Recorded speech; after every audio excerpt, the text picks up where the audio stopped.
국회 입법데이트의 이익선입니다. 오늘은 저출산 대책과 관련된 법안 소개해드립니다.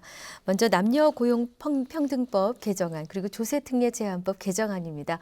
두 개정안을 대표 발의해 주셨죠. 새정치민주연합 박광원 의원 모셨습니다. 의원님 어서 오십시오. 네, 안녕하세요. 반갑습니다. 네, 반갑습니다. 네. 의원님께서는 2015년 누구보다도 바쁘게 살아오셨어요. 네. 정말 일을 많이 하셨고 특히 저출산 경력단절 여성을 위한 입법 활동을 주력해 오셨는데 네. 그 저출산 대책 시리즈 입법만 24건 정도는 되던데요. 그렇게 되나요? 그렇습니다. 네. 이렇게 저출산 문제에 특별히 공을 들이시는 그 이유를 듣고 싶습니다. 우선 제 지역구가 수원 영통입니다. 네. 그곳이 이제 젊은 분들이 많이 사세요. 그렇죠. 네. 이제 막 갓 결혼해서 아이를 갖기 시작한 분들, 네. 또 어린 자녀를 둔 그런 젊은 부부들이 네. 굉장히 많아요. 그렇습니다. 네, 그분들 얘기를 들어보면 아이 낳고 키우고 어느 정도 자란 다음에 직장에 복귀하는 게 그렇게 힘들다는 겁니다. 네. 그게 굉장히 아주 현실적으로 절박한 문제예요. 네. 그래서 결국 아이 낳는 것을 포기하거나 아니면 직장을 포기하거나 네. 둘 중에 하나를 해야 되는 거예요. 예. 굉장히 절박한 문제죠. 그리고 제가 또 국회 들어와서 기획재정위원회에 속해서 나라 살림 전체를 이렇게 보다가 보니까 네. 굉장히 우리 경제가 좀 뭐라고 할까 밝지가 않아요 지금. 굉장히 밝지가 않은데 네. 더 충격적인 것은 이대로 가다가는 우리 경제가 정말 다시 일어서기 어려운 것 아닌가.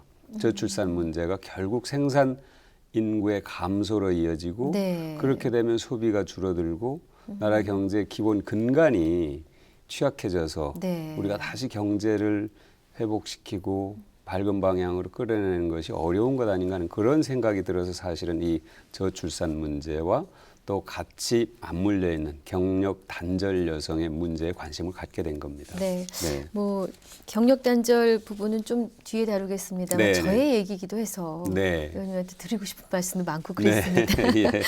자, 이제 올해 우리 사회에서 관심을 모았던 법안, 난임과 관련된 법안인데요. 네. 이 남녀 고용 평등과 일 가정 양립 지원에 관한 법률이 원래 이름입니다. 네, 네. 개정안을 제안하시게 되기까지 이야기를 듣고 싶습니다.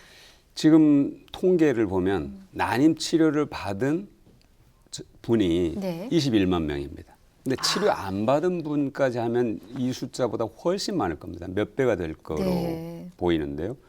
이분들은 아이를 갖고 싶은데도 갖지 못하는 정말로 가슴 아픈 거죠. 네. 개인들로 봐도 가슴 아프고 가정으로 봐도 가슴 아프고 그렇죠. 나라로 봐도 네. 나라로 봐도 굉장히 가슴 아픈 거예요. 예. 그러니까 이분들이 아이를 적극적으로 갖고 싶어요. 이분들은 경제적인 여건도 어느 정도 되기 때문에 네. 그것을 우리가 이게 이제 건강 또는 의학적인 의료적인 측면에서 좀 지원을 해주면 네. 충분히 아이를 가질 수 있겠다 네. 하는 그런 생각이 들어서 이제 발의를 한 건데 네. 구체적으로 통계를 보니까 우리 보건사회연구원에서 조사한 내용인데요. 네. 25살에서 34살까지의 여성 가운데 한 번이라도 난임 치료 그러니까 1년 이상 시도를 해도 네. 아이가 안 생긴 경우가 무려 37%. 어휴, 많은데요. 그다음에 네, 35살부터 35살부터 39살까지는 놀라지 마십시오. 절반 50%. 절반 정도가 경험을 한 거예요. 아, 그런가요? 네네. 네. 그러니까 이게 거의 젊은 부부들에게는 특별한 일이 아니라 모든 사람이 겪는 문제가 될 수 있는 겁니다. 두 사람 중에 한 사람 정도는 겪는 일이니까 네. 얼마나 심각한 일입니까? 예. 그래서 이거를 지원해주면 네. 난임 문제를 나라가 어느 정도 지원해주고 해소한다면은 네. 저출산 문제를 해소하는데 굉장히 큰 도움이 되겠다는 생각이 들어서 그렇군요. 네네 법을 내게 된 거죠. 그러니까 낳을 수 있는데도 애를 굳이 낳을 필요가 있느냐라는 생각하는 사람도 있는데 네네. 낳고 싶은데 낳기 어려운 사람은 어떻게든지 낳게 도와드려야 되는데. 그렇죠. 그렇죠? 그러니까 이제 이 난임 치료를 받은 분들이 네. 마음 편하게 받을 수 있도록 그러니까 조금 이렇게 부담 느끼지 않고 받을 수 네. 있도록 출산휴가처럼 그렇군요. 휴가를 좀 주자 하는 그런 그게 내용. 개정안의 핵심 내용이죠. 네네. 자세히 좀 풀어주십시오. 어떤 그러니까 내용입니까? 첫 번째는 기본적으로 난임 휴가를 연 90일 네. 정도 보장을 하자 네. 하는 겁니다. 직장 다니는 분들은 생각을 해보십시오. 여성의 경우나 남성의 경우나 마찬가지로 병원을 가야 되잖아요. 네. 특히 여성의 경우는 수정란이 잘 착상이 돼야 되기 때문에 굉장히 네. 조심을 해야 되거든요. 그렇습니다. 네, 그런데 네. 그걸 휴가를 주지 않으면은 또 그게 제대로 안 돼서 그렇죠. 실패하는 경우가 많이 있거든요. 네. 정말로 힘들죠. 네. 개인에게도 본인에게 네. 참 말 못할 고통입니다. 가족들에게도 그렇고요. 네. 그래서 이제 대체로 이제 이걸 인식하고 있는 아주 대기업이라든지 네. 공공기관 중에서는 교사들에게는 이게 난임 휴가가 인정이 됐어요. 아, 네. 근데 다른 분야는 기업 중에 거의 대부분의 기업은 이것에 대해서 거의 인식을 못하거나 네. 또 인식을 하더라도 거기까지 못 가거나 네. 여건이 공공기관은 여건이 갈 수 있는데 좀 문제가 있습니다. 이게 네. 예, 공공기관 지난번에 이제 군 좀 뒤에 말씀드리겠습니다만 아직 공공기관의 인식도 거기에 따라가지 못해서 국가 차원에서 이 문제는 관심을 갖고 해소를 해야 되겠다는 그런 제가 견해를 갖고 있습니다. 그렇군요. 그러니까 경제적인 여건 아까 말씀하신 것처럼 경제력이나 건강상의 문제가 다 해결되는데 편안하게 이 시술을 받을 수 있는 이런 조건 형성이 안 되기 때문에 그렇죠. 이걸 돕자라는 그렇죠. 뜻이시네요. 그래서 이제 거기다 조금 더 붙이면 내용에 네. 90일이잖아요, 연간. 네. 근데 의사의 진단에 따라서는 30일까지 연장을 할 수 있도록 그럼 하자. 최대 120일이 될 수 네네. 있는데. 그러니까 왜 그러냐면은 이게 한 번 해서 안 되는 경우도 많이 있어요. 그렇습니다. 그러니까 네. 할 때 집중해서 할 수 있도록 30일 정도 연장을 해주자는 거고 또 하나는 그렇군요. 출산휴가와 마찬가지로 네. 똑같이 예우를 하자는 겁니다. 난임휴가를 이유로 해서 무슨 해고라든지 불이익을 주지 못하도록 네. 하는 그런 내용도 들어 있습니다. 그렇군요. 네. 힘든 상황 속에도 아이를 가지려고 노력하는 이분들에게 정말 힘이 될 것 같은데요. 네. 지금 국회 내에서 논의는 어느 정도까지 이루어지고 있는지 네. 국회 통과 전망을 좀 해주십시오. 지금 이제 노동 관련 법이기 때문에 환경노동위원회에서 현재 논의되고 있고요. 네, 법안 심사 소위에 계류돼 있습니다. 네, 좀 전에 말씀드린 것처럼 군인들의 난임휴가를 보장하는 군인사법은 지난해 5월에 통과가 됐습니다. 이건 왜 그렇군요. 통과가 됐냐면 네네. 국방부에는 그게 법안이 많지가 않아요. 네, 그래서 이게 필요하다 그래서 바로 이렇게 처리가 됐는데 네. 환경노동위원회는 법안들이 굉장히 많이 밀려 있어서 소위에서 이걸 논의하는데 굉장히 많은 시간이 걸린 그렇군요. 겁니다. 다른 법안들 처리하다 네네. 보니까 그래서 예. 이게 좀 늦어졌는데 또 하나는 이 남녀고용평등법의 경우는 재계에서 좀 반대하는 부분이 있습니다. 네. 근데 재계를 좀 설득을 할 필요가 있고 네네. 재계 스스로도 인식을 좀 바꿀 필요가 있습니다. 네. 당장에 난임 여성들에게 휴가를 주는 것이 당장에 어떻게 보면 손실이라고 비용의 발생이라고 생각할 수도 있지만 네. 먼 미래도 아닙니다. 1년, 2년 뒤를 보면 훨씬 더 생산성을 높일 수 있습니다. 그렇죠. 네. 그 당사자들이 아이를 갖고 출산을 하고 하면 훨씬 편안한 마음으로 일을 더 할 수 있고 생산성을 오르게 되겠죠. 네. 국가 장래로 봐서도 저출산 문제를 해소할 수 있으니까 굉장히 네. 중요한 도움이 되는 거고요. 그 인식을 좀 바꿀 필요가 있지 않을까 하는 그런 생각이 들고요. 네. OECD에서도 사실은 이런 권고를 했어요. 국가별 평가 보고서에서 우리나라에 대해서 양질의 보육 서비스를 확대하는 것이 국가 장래의 성장에 도움이 된다. 네. 경제 발전에 도움이 된다. 이런 네. 권고를 했을 정도입니다. 그러니까 당장에는 재계의 불만이 있을 수 있지만 네. 아마 이 전체적인 흐름을 이해하면 재계에서도 아마 환영하거나 찬성하지 않을까 이렇게 생각을 합니다. 그렇군요. 네. 뭐 큰 기업들은 사내 보유금도 많은데 예, 국가는 조금 열어서 쓴다고 생각하면 되지 않을까 싶네요. 좋은 결과를 바라겠습니다. 그러니까 그런 기업들에 대해서 인센티브를 주는 것도 네. 국가에서 네. 적극적으로 참여를 유도할 수 있는 방안이 아닐까 싶고요. 네. 또 사실 되돌아보면 출산휴가에 대해서도 처음에 아무 인식이 없을 때는 반대했었어요. 그랬죠. 네. 예. 근데 이제 출산휴가는 거의 다 너무 당연한 것으로 다 받아들이지 않습니까? 그렇습니다. 난임휴가도 마찬가지입니다. 네네. 밝은 소식을 기대합니다. 네. 그리고 이제 다음 내용이 바로 경력단절 여성에 대한 이야기인데요. 네. 저출산 문제의 한 해법이기도 하고 정말 절실하기도 하고 네.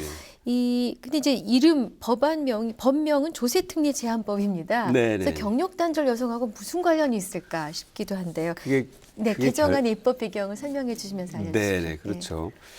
우선 이제 입법 배경을 네. 설명드리면 사실 이제 저출산 문제가 이렇게 지속이 되니까 네. 인구가 소멸될 것이다. 대한민국 나라가 소멸될 것이다 하는 그런 정말로 충격적이고 우울한 전망을 해외 학자들이 내놓은 경우가 있습니다. 네, 영국의 한 학자가 그렇습니다. 그런 전망을 내놨는데요. 실제로 2017년부터 15살부터 65살까지를 우리가 생산 가능 인구라고 하는데 그 인구가 감소하기 시작한다는 분석이 나와 있어요. 네. 2017년이 먼 미래가 아닙니다. 내년 내후년이네요. 내후년이죠. 네. 그러니까 정말 이게 코앞에 닥친 문제죠. 이 베이비붐 세대가 노년층에 진입하는 것이 2020년인데 그때부터는 정말로 급감할 것이다. 생산 가능인가. 네. 그런 문제가 생긴 거죠. 현실적으로. 네. 장기적으로는 저출산 문제를 해소해서 생산 가능 인구를 늘리는 것이 필요하지만 그것은 굉장히 장기적인 문제가 됐습니다. 이미. 그러면 당장 우리가 보유하고 있는 생산 가능 인구. 정말로 대한민국에서 세계적으로 대한민국의 여성은 모든 분야에서 탁월하다고 이미 평가가 되어 있습니다. 네. 스포츠나 뭐 모든 면에서. 네. 네. 또 한류 스타들 네. 보면. 네. 그런 우리의 여성들을 적극적으로 생산 활동에 참여할 수 있도록 유도하는 것이 필요하다는 거죠. 네. 그러기 위해서는 이 뭐냐면은 경력 단절 여성이 재취업했을 때 네. 기업과 그 경력 단절 여성 복귀하는 그 생산 그러니까 여성에게 네네. 똑같이 혜택을 주자는 겁니다. 네. 조세 제도를 통해서. 예. 그게 뭐냐면은 기업들은 생산성이 많이 단절이 됐으니까 생산성이 떨어질 것이라는 우려 때문에 임금 책정을 좀 낮게 하려고 할 겁니다. 그렇죠. 그렇고 낮게 하려고 하면 이제 복귀하려고 하는 여성은 고민을 하게 되겠죠. 주저하죠. 이게 낮은 임금을 받고 내가 복귀를 해야 되나? 네. 이런 걱정을 하게 될 것 아닙니까? 예. 거기서 조세 제도를 통해서 예를 들면 그 경력 단절 여성에게 주는 급여의 일정 부분에 대해서 면세를 해주자. 기업에 네. 대해서. 또 소득 여성이 받는 소득에 대해서도 면세를 해주자. 그러면은 어느 정도 급여 수준을 올릴 수가 있지 균형이 않겠습니까? 맞춰질 것이다. 네, 그래서 이게 이제 조세특례 제한법으로 발의가 된 거고요. 그러셨군요. 네네. 그래서 이제 정말로 좀 더 말씀드리면 우리 여성들이 어쨌든 임신, 출산, 육아하고서 쌓아온 자기의 사회적 경험, 소중한 경험을 네. 그냥 사장시키는 경우가 너무 많잖아요. 네. 개인에게도 안타까운 일이고 국가적으로 이건 어마어마한 손실입니다. 그래서 그런 단절을 네. 좀 모면해 보려고 네. 출산을 하고 별로 쉬지 못하고 바로 일터에 뛰어드는 네. 그런 무리수를 두기도 합니다. 그래서 그렇게 되면은 이럴 경우는 가능합니다. 네. 국가가 완벽하게 보육을 책임질 때. 네. 네. 그렇죠. 네. 그럴 때는 가능한데요. 지금 아직 거기까지 못 가 있지 않습니까? 그렇습니다. 근데 동시에 이루어져야 될 일들입니다. 그렇습니다. 보육에 대해서 더 투자를 하게 되고 그러면은 엄마가 정말 네. 몸만 딱 풀고 편한 마음으로 그렇죠. 네, 네. 나와서 다시 일을 할 수 있죠. 근데 네. 아직 그게 안 돼 있기 때문에 조금 더 기간을 연장해 줄 필요가 있다 하는 거죠. 그렇군요. 네. 또 의원님께서 파악을 해보셨을 텐데 우리나라 경력 단절 여성 추이가 어떻게 바뀌고 있는지 현황을 보셨죠? 이건 제가 좀 통계라서 보셔야죠. 제가 통계를 좀 보고 말씀드릴게요. 네. 30대 기혼 그 여성 10명 가운데 4분은 결혼, 출산, 육아를 이유로 해서 일자리를 포기한 경력이 있습니다. 네. 통계청이 2015년 상반기에 이렇게 조사를 해보니까 네. 전체 기혼 여성 940만 명 가운데 22% 정도가 그러니까 4분의 1 정도가 네네. 4분의 1 정도가 경력 단절 경험이 있는 거죠. 그렇군요. 사실 저는 이거보다 더 많을 것 같아요. 통계청의 조사이긴 하지만 이거보다 네. 더 많을 것 같고 연령대별로 보면 특히 30대가 53%를 가장 차지합니다. 많죠. 네, 예, 30대가. 그러니까 사실은 이분들이 한번 경력 단절이 되면 다시 복귀한다는 게 엄청 어렵잖아요. 맞습니다. 네네. 네. 그런데 30대 이미 정말 그 어떤 꿈을 갖고 자기의 사회적 성취 동기가 네네. 있었을 겁니다. 그렇죠. 그거를 접어야 되는 그런 정말 가슴 아픈 일이고 네. 또 하나는 국가적으로는 엄청난 손실이고 네. 그렇다는 거죠. 그렇습니다. 네. 앞서 뭐 개정안의 그 핵심을 살짝 짚어주시긴 했는데 네. 좀 구체적으로 개정안의 내용을 알려주시면요. 지금 이제 사실 경력 단절 여성에 대한 지원 제도가 아예 없는 것은 아닙니다. 네. 조금 있는데 몇 가지 이제 더 조금 더 보완을 하자는 그런 네. 내용이죠. 그 현재로서는 그 경력 단절 여성에 대한 지원 제도가 사실 거의 실효성이 없어요. 네. 그래서 몇 가지 좀 보완하면 도움이 될 것 같습니다. 네. 현재 경력 단절 여성의 개념에 임신은 빠져 있어요. 임신은. 네. 그런데 혜택 대상에 사실은 이제 실효성이 없는 거죠. 임신이 빠져 있으니까. 가장 중요한 중요한 이유인데요. 네. 그다음에 또 하나는 퇴직 후 3년 이상 5년 미만 경력 단절 여성이 전체 경력 단절 여성의 15%인데 네. 이 구간만 혜택이 있어요. 3년에서 3년에서 5년. 5년. 네. 아. 근데 5년이 지나가면 혜택이 없는 거예요. 그렇군요. 네네. 근데 사실 그것이 85%입니다. 그분들이. 5년 이후가. 네. 네. 그러니까 아이들을 예. 가장 어릴 때 엄마의 손으로 키우기 위해서잖아요. 맞습니다. 네. 네. 그러니까 그거를 좀 더 늘려서 음. 이제 더 많은 분들이 기간을. 네네 할 수 있도록 네. 복귀를 할 수 있도록 유도를 하자는 거고요. 3년 이상 10년 미만이라고 하셨군요. 네. 네. 그래서 이제 사실은 3년 이상 10년 미만으로 이제 좀 더 확대를 하는 거죠. 아유, 정말 네. 감사합니다. 제가 다 감사해요. 네. 그다음에 현재는 뭐가 되어 있냐면 네. 현재는 지원 대상을 중소기업으로만 한정을 해놨는데 네. 이걸 중소기업뿐만 아니라 좀 중견기업까지 확대를 했습니다. 네. 그리고 고용한 뒤 5년 동안 경력 단절 여성에 지급한 인건비의 100분의 20, 네네. 20%에 상당하는 금액을 법인세에서 공제해 주자. 아까 네네. 제가 개략적으로 말씀을 예, 드렸지만 예. 또 재취업한 여성에게는 5년 동안 기업에서 받은 소득에 대해서 절반에 대해서는 절반에 상당한 세액을 네네. 감면해 주자는 그런 제도입니다. 네. 그렇군. 이게 바로 그 소득세 감면 부분인 거죠? 네네, 경력단절 그렇습니다. 여성들에 대한. 네네. 네. 이거 그렇게 되면은 당장 뭐 받는 절대 임금은 조금 줄어든 것 같아도 네. 세금이 적으니까 네. 결과적으로는 뭐 보전이 된다고 봐야 되나요? 아무래도 그런 측면을 좀 보완을 하기 위한 거죠. 네, 네. 그러니까 좀 전에 제가 말씀을 드렸습니다만 재취업했을 때 제일 문제는 기업은 생산성 저하를 우려하는 것이고 네. 재취업하는 여성들은 급여가 낮아지는 것을 우려하는 것인데 네. 그것을 둘의 그 고민을 해소해 주자 하는 네. 그런 취지입니다. 그렇군요. 네. 네, 이 또한 좋은 결실을 얻길 바라겠습니다. 네. 약속된 시간이 거의 다 됐는데 하나만 좀 여쭤볼까 네네. 합니다. 네. 의원님께서 지난 7월 30일 이제 재보궐을 통해서 지난해죠. 네. 지난해 국회 입성하셨잖아요. 어떻게 보면은 앞길이 보장된 언론인, 가장 뛰어난 언론인의 길을 걸으시다가 네. 정치인의 길로 이제 터닝한 셈인데요.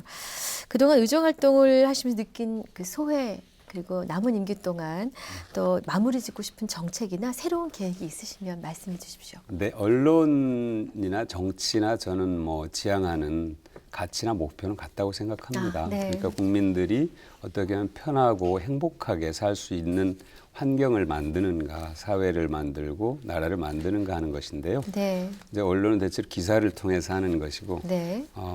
정치는 정책이나 법안이나 예산을 통해서 하는 것인데, 저는 사실은 언론의 가치 매우 중요합니다. 사실은 네. 어렸을 때 우리 이익선 앵커님도 우리가 막 태어났을 때 무엇부터 반응하냐면 제일 먼저 듣는 것부터 합니다. 맞습니다. 네, 예. 듣는 것, 그 다음에 보는 것, 네. 그 다음에 말하는 것. 네. 이게 사람의 살아있다는 증거입니다. 이게 듣고 보고 말하는 것. 네. 언론의 가치가 그만큼 소중하다는 겁니다. 예. 근데 우리는 듣고 보고 말하는 것을 아주 기본적인 권리 중의 권리로 별로 인식을 못하고 쭉 살고 있는데요. 네.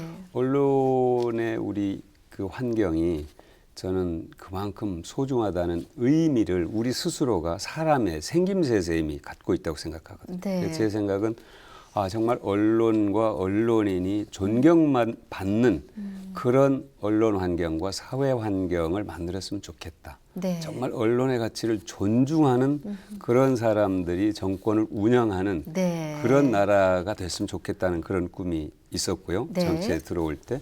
정치에 들어와서는 조금 전에 저 계속 얘기를 나눴더니 저출산 문제를 네. 근본적으로 해소하는 것이 필요한데 그러기 위해서는 양극화를 해소해야 됩니다. 네.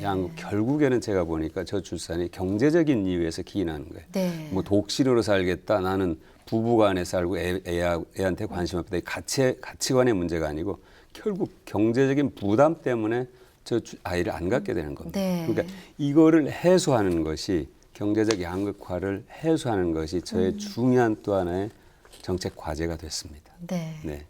잘 들었습니다. 바쁘신 가운데 귀한 시간 내주셔서 감사했습니다. 네, 고맙습니다. 네, 국회 입법데이트 오늘 새정치민주연합 박광온 의원과 함께했습니다. 시청해주신 여러분 고맙습니다.